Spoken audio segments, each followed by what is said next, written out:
하나님의 말씀 함께 봅니다.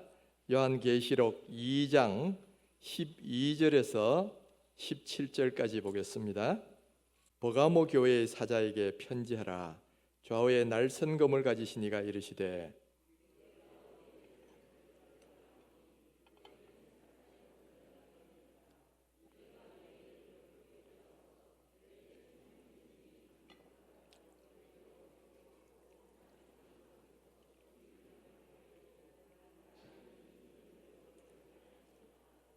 그러나 내게 두어 가지 책망할 것이 있나니 거기 내게 발람의 교훈을 지키는 자들이 있도다.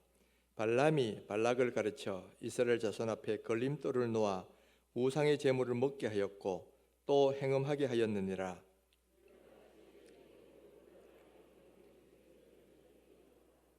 그러므로 회개하라. 그리하지 아니하면 내가 내게 속히 가서 내 입의 검으로 그들과 싸우리라. 귀 있는 자는 성령이 교회들에게 하시는 말씀을 들을지어다. 이기는 그에게는 내가 감추었던 만나를 주고 또 흰돌을 줄 터인데 그 돌 위에 새 이름을 기록한 것이 있나니 받는 자 밖에는 그 이름을 알 사람이 없느니라. 할렐루야. 아멘. 여러분, 지금 우리 교회는 은혜의 시간을 지나고 있습니다. 지난 50년을 한결같이 우리 교회를 지켜주신 그 은혜에 지난주는 감사주일로 지켰고 또 이번 한 주 동안에는 많은 은혜 주셨어요. 그래서 새 마음과 새 영으로 새로운 50년을 이렇게 맞게 해주셨는데 오늘은 우리가 앞으로 어떤 마음으로 새로운 50년을 준비하고 가야 될지 그것을 말씀을 통해서 함께 살펴보기를 원합니다. 여러분들 우리 교회 이름이 뭔지 아시죠? 흰돌교회입니다. 이 흰돌교회라는 이름은 이종일 목사님이 우리 교회를 이렇게 개척하시고 교회 이름을 뭘로 할까 하고 기도하다가 기도 중에 정하신 이름이라고 해요. 그런데 당시에는 이 이름이 상당히 생소했던 것 같아요. 그러니까 노예 어르신들이 당시에 젊은 목사였던 이종일 목사님한테 흰돌교회가 뭐냐? 이름 바꿔라.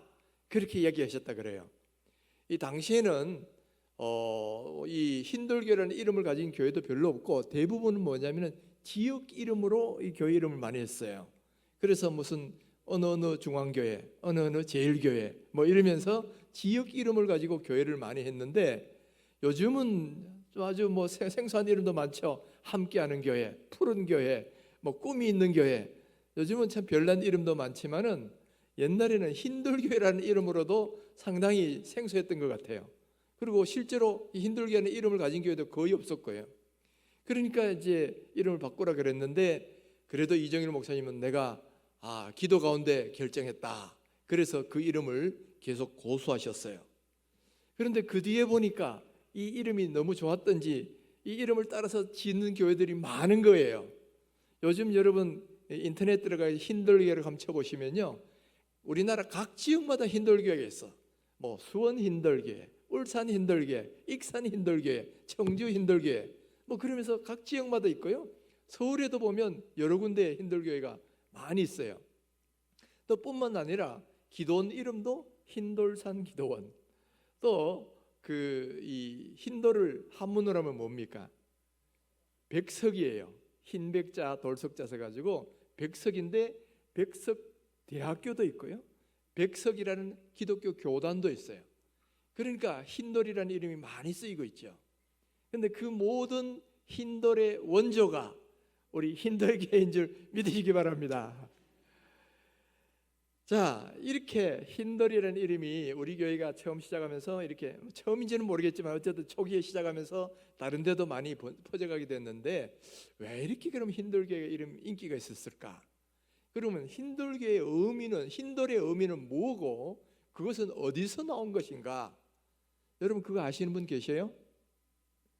우리가 흰돌교라는 이름으로 많이 부르고 해왔지만 실제로 흰돌의 의미가 뭔지, 또 흰돌이라는 게 어디에서 나온 건지 이거 잘 모르시는 분들이 상당히 많아요.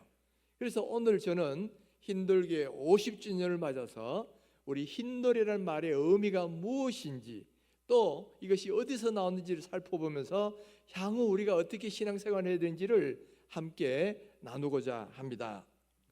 자, 먼저 흰돌이라는 말은 어디서 나왔느냐? 오늘 우리가 읽었던 이 요한계시록 2장 17절에 이렇게 나옵니다. 우리 같이 한번 읽어봅니다.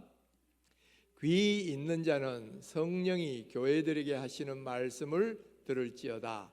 이기는 그에게는 내가 감추었던 만나를 주고 또 흰돌을 줄 터인데 그 돌 위에 새 이름을 기록한 것이 있나니 받는 자 밖에는 그 이름을 알 사람이 없느니라 그랬어요. 자, 여기 보면 이기는 사람에게 주시는 선물이 있는데 첫 번째가 감추었던 만나를 주고 두 번째가 흰돌을 준다 그랬죠. 그리고 흰돌 위에는 새 이름이 기록되어 있는데 그것은 받는 사람밖에는 알 사람이 없다, 이렇게 말씀을 하고 있어요. 바로 여기서 우리 흰돌교회라는 이름이 나왔지요. 그러면 여기서 말하는 흰돌의 의미는 무엇이냐라는 거예요.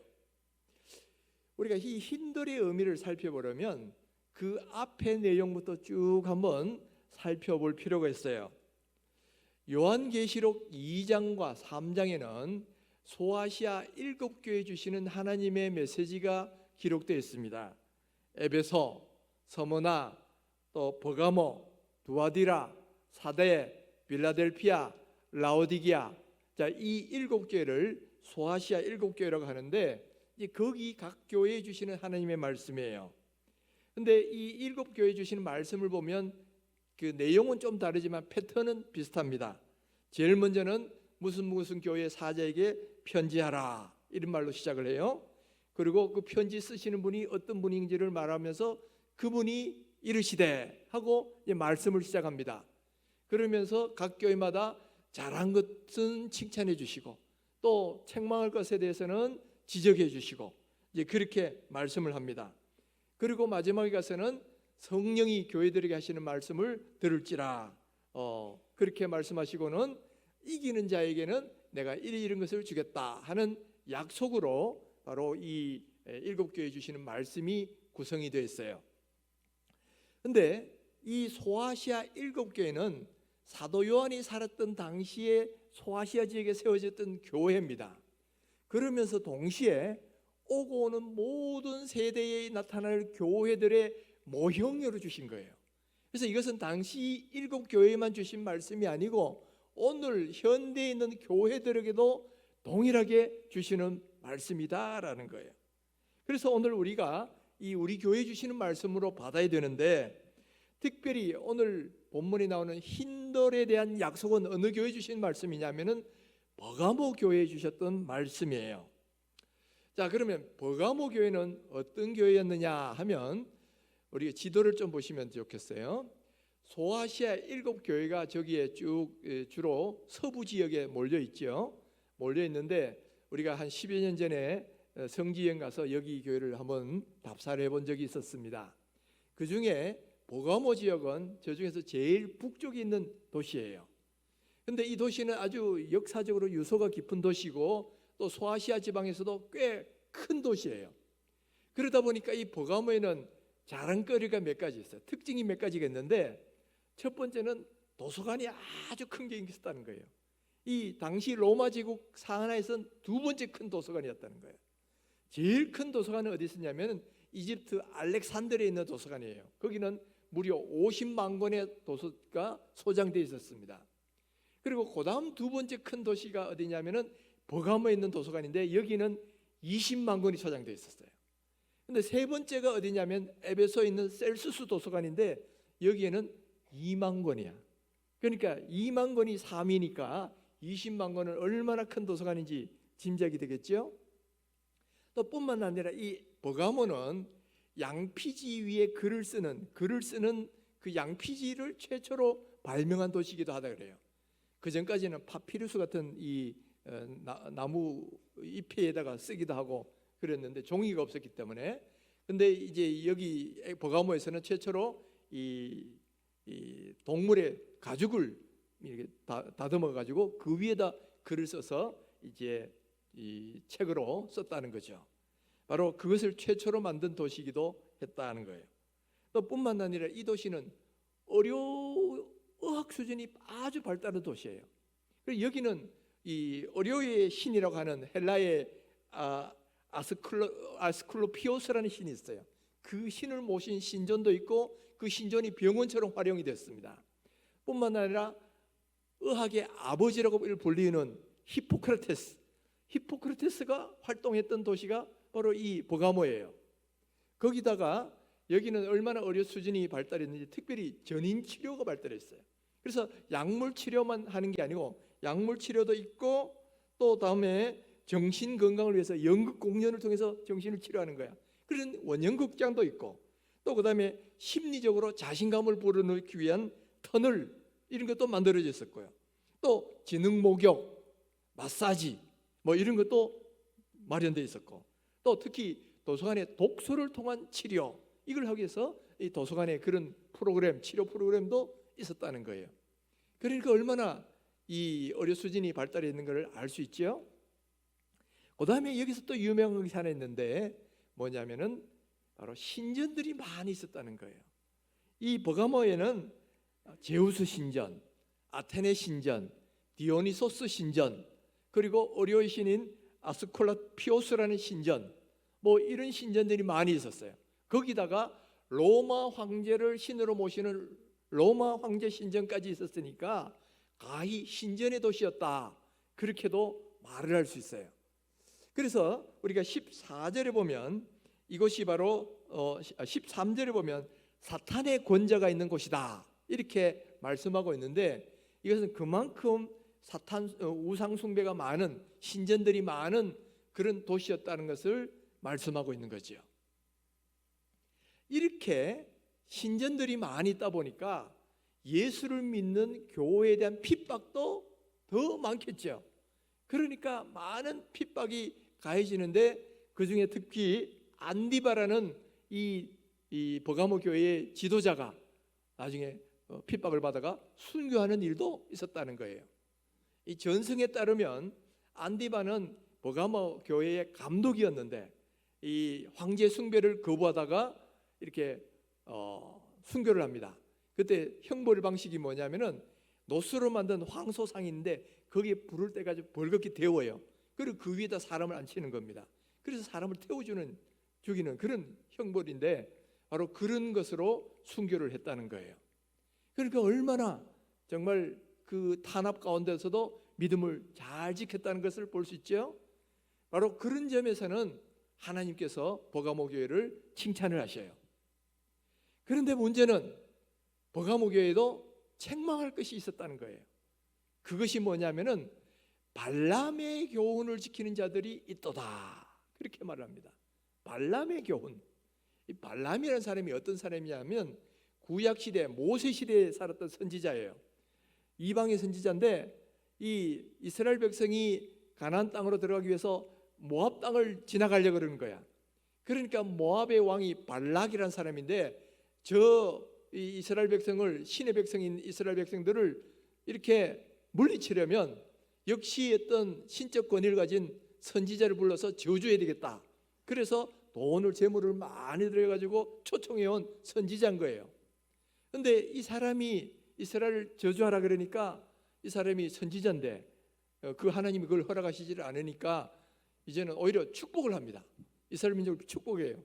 그러니까 발락이 내가 돈 들여가지고 왔는데 왜 자꾸 축복하느냐 이러니까 이 발람이라는 선지자가 뭘 가르쳐 주냐면요, 내가 직접 저주할 수는 없다.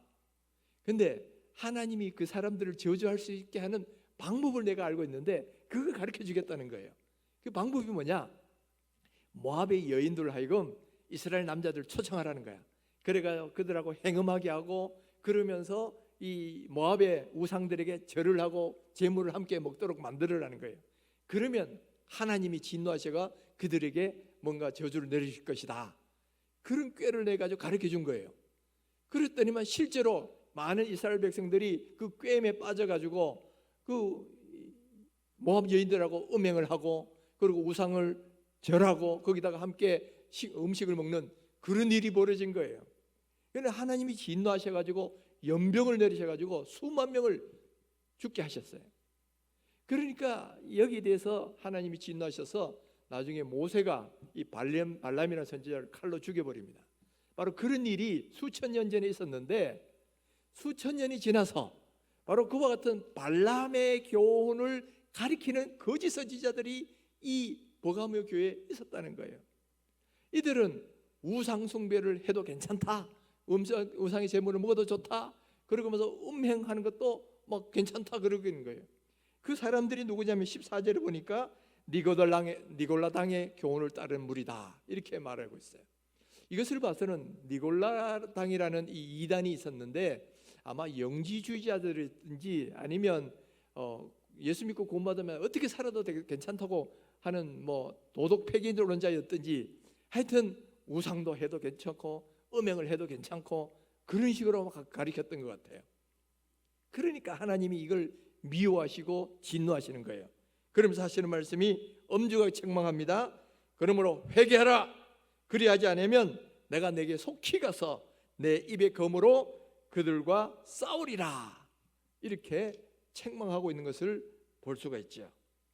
지금 공동체 안에 이런 잘못된 가르침을 하는 그런 거짓 선지자들이 있는데도 그들을 미혹을 따라가지고 이스라엘 이 교회 성도들 가운데 잘못하는 그런 사람들을 그냥 내버려 두고 있다는 거예요. 빨리 그들을 회개해라는 거예요. 그렇지 않으면 하나님이 검으로 그들과 싸울 것이다, 이렇게 말씀합니다. 여러분, 이 말씀을 우리가 귀담아 들어야 되는 이유는 뭐냐면, 이와 같은 일들이 여러분 오늘날에도 벌어지는 거예요. 마귀는 크게 두 가지 전술이 있습니다. 첫 번째는 뭐냐면, 하나님의 백성들이 신앙생활 제대로 못하도록 극심한 핍박과 탄압을 하는 거예요. 그래서 공포로 그냥 너 신앙 안 버리면 죽여 이러면서 목숨을 위하면서 탄압하는 방법을 써요. 이걸 일종의 강풍 작전이라고 볼 수 있죠.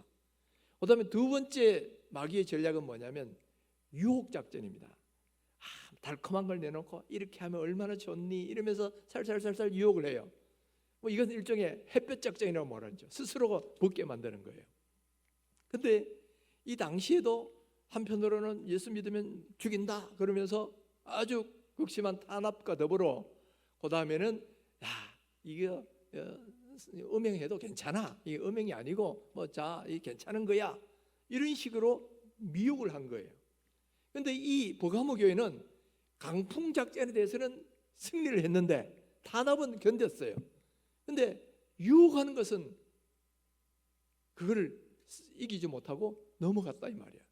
그러니까 하나님이 그걸 징계하시는데, 여러분 이와 같은 전략이 오늘날에도 계속되고 있는 거예요. 우리가 잘 주의해서 봐야 되는 것이, 지금부터 73년 전에 우리 한국교회에 어떤 일이 있었냐면은 바로 신사참배를 강요하는 일제의 그런 정책이 있었어요. 신사참배, 신사에 가서 일본의 귀신들을 모신 곳이 신사입니다. 거기 가서 절하라는 거예요. 절하라고 하니까 거기에 극심하게 반대하는 사람들에게는 극심한 고문과 투옥과 나중에 그래가지고 한 여러 명이 50명 가까이가 순교했어요. 그런데 그 말고 중간쯤 어정쩡한 사람들한테는 어떻게 합니까? 그거는 미혹 작전을 하는 거예요. 뭐냐면 이거는 종교가 아니고 국민의례야, 국가에 충성하는 표시언으로 하는 거니까 이건 해도 괜찮은 거야, 이렇게 유혹을 하니까 많은 사람이 또 넘어갔어요. 그래가지고 국민의례다 그러면서 신사에 가서 절을 했다 이 말이에요. 그리고 반대로 적극적으로 협력하는 사람들에게는 당근을 막 주죠. 혜택도 줘가지고 적극적으로 앞장서서 협조하도록 그렇게 만들었다는 거예요. 바로 마귀는 오늘날에도 반대하는 사람은 탄압을 하고 또 적당한 사람은 막 미혹을 해가지고 넘어뜨리게 만들고 그런 일들을 지금도 하고 있어요. 여러분 오늘날도 그렇지 않겠어요? 오늘날도 지금 어떻게 마귀는 쓰느냐? 야, 너 요즘 교회 가지 마. 회사에서 그렇게 얘기합니다. 교회 가서 너 코로나 걸려오면 너 해고야. 그래가지고 젊은이들 가운데 교회 못 나오는 사람들도 꽤 많이 있어요. 여러분 그것도 마귀의 어떤 강풍 작전이야 사실은. 또 반대로 미혹 작전이 뭐예요? 살살살살 너 얼마나 이 교회 안 가니까 얼마나 편안하니 뭐 이러면서 그냥 그냥 교회 생활 안 하도록, 신앙에서 멀어지도록 그렇게 우리를 자꾸 유혹을 하는 거예요. 지금도 마귀는 이런 일들을 우리에게 하고 있고요. 또 그다음 요즘 시대가 얼마나 음란합니까? 음란한데 자꾸만 부추깁니다. 그 해도 괜찮은 거야. 음란이라는 것은 시대마다 기준이 다른 거야. 이 뭐 옛날에는 정절이니 순결을 지켜야 되니 그랬지만은 오늘날은 그건 다른 거야. 해도 괜찮아. 이런 식으로 자꾸 유혹을 하는 거예요. 이 교회 내에서도 그렇게 막 가르치는 사람이 있을 수 있고요. 교회 안에서 가르치지 않더라도 이 시대가 그렇게 우리를 가르치고 있어요. 그렇기 때문에 오늘날 많은 성도들 가운데도 바로 이와 같은 우상 숭배나 음행을 하는 그런 일들이 오늘 우리 가운데도 벌어지고 있단 말이에요. 우상이라는 게 다른 게 아니에요. 뭐 저기가 어디 신사에 가서 절하고 이런 게 아니고요. 우리 안에 하나님보다 더 사랑하는 모든 게 다 우상이라 그랬는데, 돈을 더 사랑하고 하나님도 섬기지만 세상 것도 다 사랑하고 추구하고 이렇게 사는 것을 다 하나님은 우상이라 그랬단 말이에요. 탐심은 곧 우상 숭배니라 그랬어요. 이제 그런 일들이 오늘 마귀는 우리 가운데도 계속적으로 하고 있다는 거예요. 하나님은 바로 이런 사람들을 향해서도 너 그들과 싸워서 이기라는 거예요. 그러면서 지금 하나님이 하시는 말씀이 뭐냐면은 이 너희들이 마귀의 이 유혹과 이 영적 전투에서 싸워서 이겨야 돼. 근데 이기지 못하고 거기에 따라가면, 회개하지 않으면 내가 그들과 싸우리라 그러셨지만은, 반대로 너희가 이 영적 전투에서 이기면 내가 이러이러한 상을 주겠다 하는데, 하나님이 말씀하신 두 가지 상이 뭐냐 하면은, 첫째는 감추었던 만나를 주겠다는 거고요. 두 번째는 흰돌을 주겠다는 거예요. 그러면 감추었던 만나는 뭐고 흰돌은 뭐냐? 만나라는 것은 원래는 이스라엘 백성이 광야에서 먹었던 하늘에서부터 내려온 양식이죠. 근데 이것은 영적으로 뭘 의미하냐면은 바로 예수 그리스도를 의미하는 거예요. 그것이 어디 나왔냐면은 요한복음 6장 51절에서 예수님께서 이렇게 말씀하셨어요. 나는 하늘에서 내려온 살아있는 떡이니 사람이 이 떡을 먹으면 영생하리라. 내가 줄 떡은 곧 세상의 생명을 위한 내 살이니라. 예수님이 그렇게 말씀하셨어요. 그러니까 만나 이야기를 하시면서 이 말씀하셨기 때문에 바로 내가 하늘에서 내려온 만나다라는 이야기예요. 그리고 나를 먹는 사람은 영생하리라. 그 말씀이라는 거죠. 그러면 왜 이것이 감추었던 만나냐? 골로새서 1장 26절 27절에 좀 더 이렇게 설명을 하고 있어요. 이 비밀은 만세와 만대로부터 감추었던 것인데 이제는 그의 성도들에게 나타났고 하나님이 그들로 말미암아하여금 이 비밀의 영광이 이방인 가운데 얼마나 풍성한지를 알게 하려 하심이라. 이 비밀은 너희 안에 계신 그리스도니 곧 영광의 소망이니라. 그러니까 예수님은 그동안 비밀로 감춰졌다가 우리에게 나타나신 분이라는 거예요. 그러니까 이 마귀 사탄과의 영적 전투에서 이기는 사람들에게는 감췄던 이 만나, 예수님과 예수님이 주시는 영생을 얻게 해주시겠다는 약속이에요. 그래서 예수님을 믿으면 영생을 얻으니까 바로 예수님을 믿으면 영생을 주시겠다는 그런 말씀이죠. 그 다음에 이 만나만 주시는 게 아니라 그 다음 흰돌을 주시겠다 그랬어요. 그러면 흰돌이 무슨 의미냐? 흰돌을 주시겠다는 말이 무슨 뜻이냐? 제가 이게 주석을 쭉 찾아보니까 해석이 여러 가지가 있어요. 그런데 그 중에 제일 그럴듯한 해석은 한 3가지 정도가 있습니다. 근데 이 세 해석은 다 뭐냐면 당시에 흰돌이 어떤 용도로 쓰였느냐를 보면서 그걸 가지고 이 흰돌의 의미를 추적하는 거죠. 첫 번째 해석은 뭐냐면은 당시에 흰돌은 로마 재판정에서 이 사람은 죄가 없다 하고 판결할 때 흰돌에다가 이름을 써줬다는 거예요.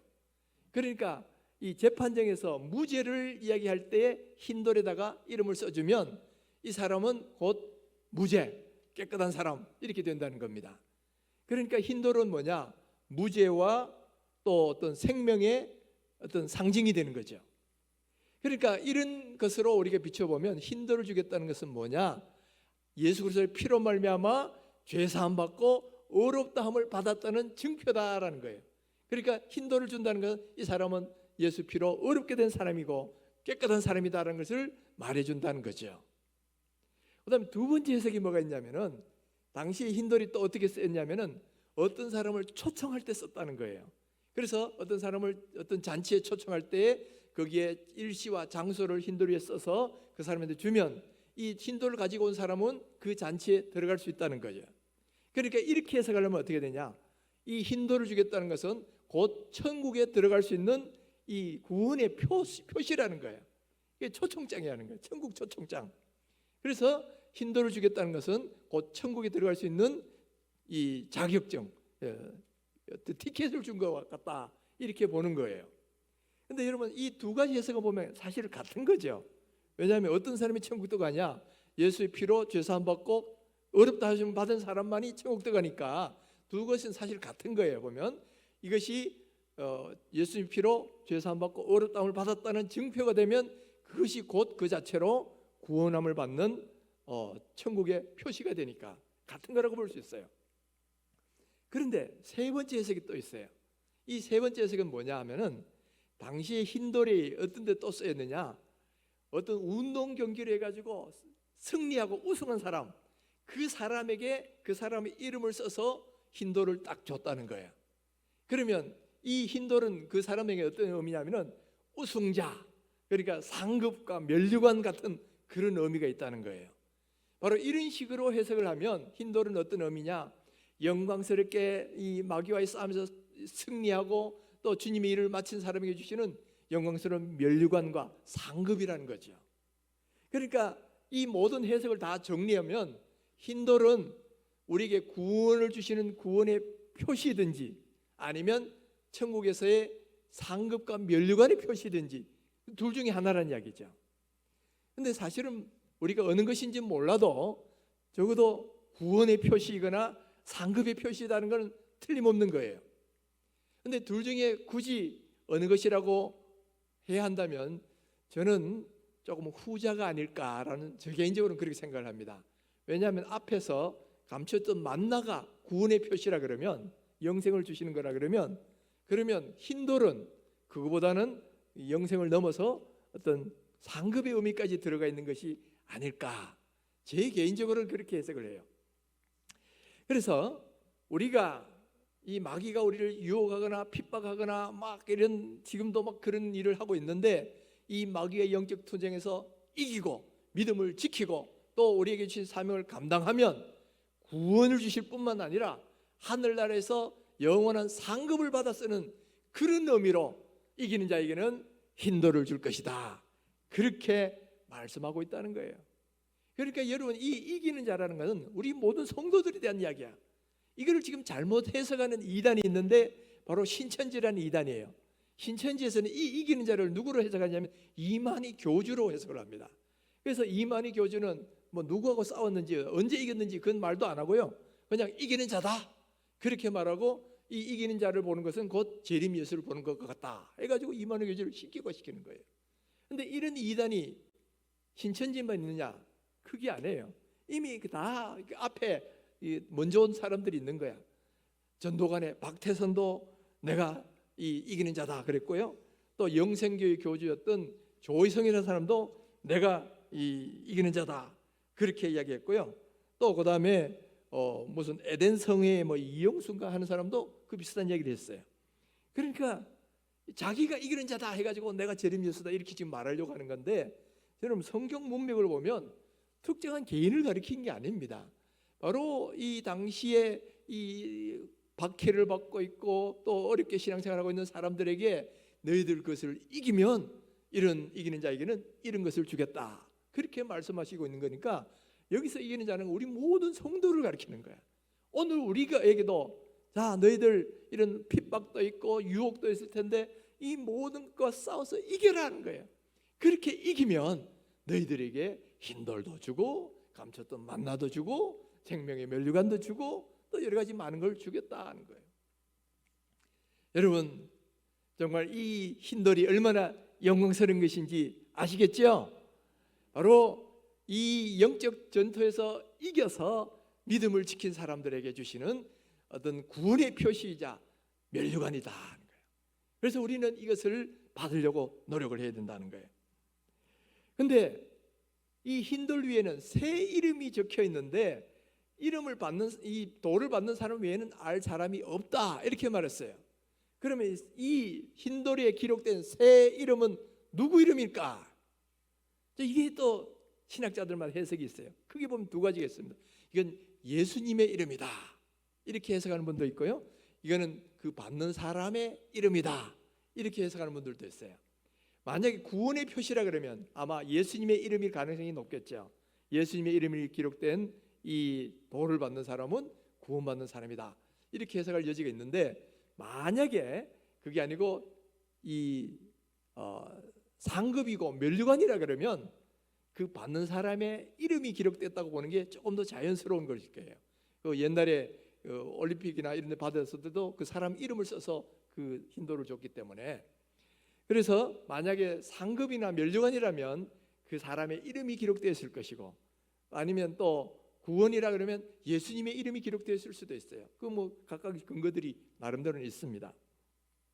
자, 어떤 것이든 여러분, 우리가 믿음을 잘 지키고 믿음 안에서 승리하면 우리에겐 하나님이 흰돌을 주시는데, 거기에 예수님 이름이 쓰여 있었는지 아니면 우리의 이름이 쓰였는지는 모르겠지만은 그 이름이 쓰여진 흰돌을 받아서 우리는 영광스러운 그 자리에까지 갈 수가 있다는 것을 오늘 성경이 말씀해 주고 있다는 거예요.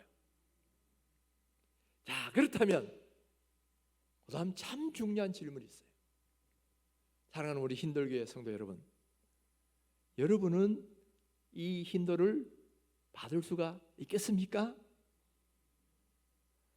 여러분이 지금처럼 신앙생활을 한다면 과연 하나님 앞에 갔을 때 이 흰돌을 받을 수가 있느냐는 거예요. 만약에 우리 흰돌교회 성도가 흰돌을 받을 수 없다면 얼마나 비극이겠어요. 차라리 교회 이름을 바꿔야죠. 여러분, 우리가 하나님 앞에 갔을 때 흰돌을 줄 테이다 했는데 그 흰돌을 받을 수가 있어야 된다는 거예요. 그런데 여러분, 내가 과연 지금처럼 신앙생활 해가지고 이 흰돌을 받을 수 있는 사람이 되겠느냐? 우리가 구원의 표시라 그런다면 그거는 조금 더 나을 수는 있을지 몰라요. 우리가 여기서 예수 믿고 예수님 그리스도를 구세주로 믿고 그 말씀에 순종하면 주님이 주시는 거니까. 근데 여러분, 만약에 면류관이요 상급이라고 이야기한다면 그것은 누구나 받을 수 있는 게 아닐 거라는 말이에요. 그것은 하나님을 위해서 자기 인생을 기쁨으로 헌신하고 기쁨으로 주님만 위해 살아가는 그 사람들에게 주시는 것일 텐데, 과연 그것을 내가 받을 수가 있느냐? 사랑하는 성도 여러분, 우리가 이 질문 앞에서 우리가 겸손하게 우리 자신을 한번 돌아보셔야 돼요. 내가 장로냐, 목사냐, 권사냐, 이게 중요한 게 아니에요. 실제로 내가 정말 어떻게 믿음 생활을 하고 있느냐라는 거예요. 그래서 정말 하나님 앞에서 믿음 생활 제대로 하고 하나님을 섬기고 하나님만을 사랑하고 그 모든 유혹들을 이기고 그렇게 살아가는 그리스도인들만 받을 수 있는 것이 이 흰돌이라면 정말 이제부터 우리가 그런 신앙생활을 해야 한다는 거예요. 여러분, 우리가 지난 50년간을 돌아보면 정말 하나님의 은혜였어요. 그리고 그동안 정말 이 교회를 섬기기 위해서 정말 수많은 성도님들의 눈물과 기도로 이 교회를 지켜오셨어요. 그러나 여러분, 향후 50년은 어떤 50년이 되겠습니까? 하나님이 더 큰 은혜 주실 줄 믿습니다. 더 큰 은혜를 사모해야 되고 하나님이 더 큰 일을 감당하는 그런 교회가 돼야 돼요. 그런 교회가 되려면 여러분, 지금까지 한 것보다도 더 우리가 열심을 내야 된다는 거예요. 오늘 이 요한계시록을 보면 7교회 주시는 그 정말 7교회의 특징 가운데 책망하는 것들이 뭐냐면, 에베소 교회는 처음 사랑을 잃어버렸고, 버가모 교회는 발람의 교훈을 쫓아서 음행과 우상 숭배를 하고 있고, 또 저 라오디게아 교회는 차갑지도 않고 뜨겁지도 않고 미지근한 신앙생활을 하고 있고, 이런 것이 소아시아 7교회의 특징이었는데 그런 특징이 오늘 우리들 가운데도 나타나고 있을 수 있다는 거예요. 그러니까 이제는 우리가 어떻게 신앙생활을 했냐, 과거는 묻지 마세요. 과거는 이제 너무 지나가는 거니까 이제부터 어떻게 할 거냐 하는 거예요. 이제부터 우리의 마음을 새롭게 하셔야 돼요. 새 영을 주시고 새 마음을 주신다 그랬는데, 우리가 지난 1주 동안 하나님께서 새 영을 부으시고 새 마음 주셨잖아요. 그러면 이제부터 뭘 해야 되느냐면은 이제는 우리 마귀의 이 박해도 이겨야 되고요, 마귀의 유혹도 이겨야 되고요. 그래서 우리 안에 있는 어떤 우상들, 우리 안에 있는 우상은 결코 뭐 무슨 부처나 혹은 바알이나 이런 게 아니에요. 하나님보다 더 사랑하는 거, 하나님도 섬기고 세상도 철거하고, 이게 바로 우상이다 이 말이에요. 그래서 우리 가운데 있는 이런 세상으로 향한 마음들, 잘못된 가치관들 다 끊어버리십시오. 오직 하나님을 섬기되, 하나님을 섬기되 어차피 믿으려면 야무지게 믿어보자 말이에요. 그것이 뭐냐면 우리 마음을 다해서, 우리 하나님을 사랑하되 어떻게 사랑을 했어요? 마음을 다하고 목숨을 다하고 뜻을 다하고 힘을 다해서 사랑하려 했잖아요. 적당히 사랑하는 게 아니에요. 적당히 신앙생활 하는 게 아니야. 마음을 다하고 목숨을 다하고 뜻을 다하고 힘을 다해서 그렇게 하나님을 사랑하고 하나님을 섬기는 사람들에게 하나님이 주시는 것이 이 흰돌이라 이 말이에요. 그래서 여러분, 이제부터 향후 50년은 어떤 흰돌 교회가 되느냐? 바로 이 흰돌을 받는 그런 교회가 되고 흰돌을 받는 성도들이 되어야 되는데, 그렇게 되려면 다른 것이 아니라 정말 이제부터 뜨뜻미지근하고 하나님도 섬기고 세상도 향하고 이런 것들을 버리고요, 이제는 오직 하나님만 향해서 마음을 다하고 목숨을 다하고 뜻을 다하고 힘을 다해서 하나님을 섬기고, 마귀의 유혹이 있고 핍박이 있더라도 이기고, 그래서 하나님께서 주신 사명을 향해서 열심히 달려가 주님을 기쁘시게 하는 삶을 살면 하나님이 그런 사람에게 흰돌을 주신다는 거예요. 오늘 우리 여기 있는 우리 모든 흰돌교회 성도님들, 지금까지 주셨던 은혜도 크고 우리가 지금까지도 열심히 신앙생활 하신 분도 많아요. 그렇지만은 거기에 더하여 이제는 새로운 마음을 가지고 향후 50년은 더 큰 은혜를 사모하십시다. 더 우리를 통하여 하나님께서 더 큰 일들을 이루어가시기를 사모하십시다. 그래서 우리 마음에서부터 이제 미지근한 신앙생활을 버리고요, 또 세상도 사랑하고 하나님도 사랑하고 하는 양다리 걸치기도 버리고요, 오직 하나님만 사랑하고 하나님을 향하여 전심으로 다해서 하나님을 마음을 다하고 목숨을 다하고 뜻을 다하고 힘을 다해서 하나님만 사랑하는 교회가 되고 하나님의 뜻을 이루려고 하는 교회가 될 때, 우리는 모두 다 주님 앞에 갈 때 흰돌을 받아서 주님 앞에 영광스럽게 설 수 있는 그런 사람이 될 수 있는 줄 믿습니다. 바로 이와 같은 흰돌교회 성도들이 되시고 우리 교회가 될 수 있기를 주님의 이름으로 축원합니다.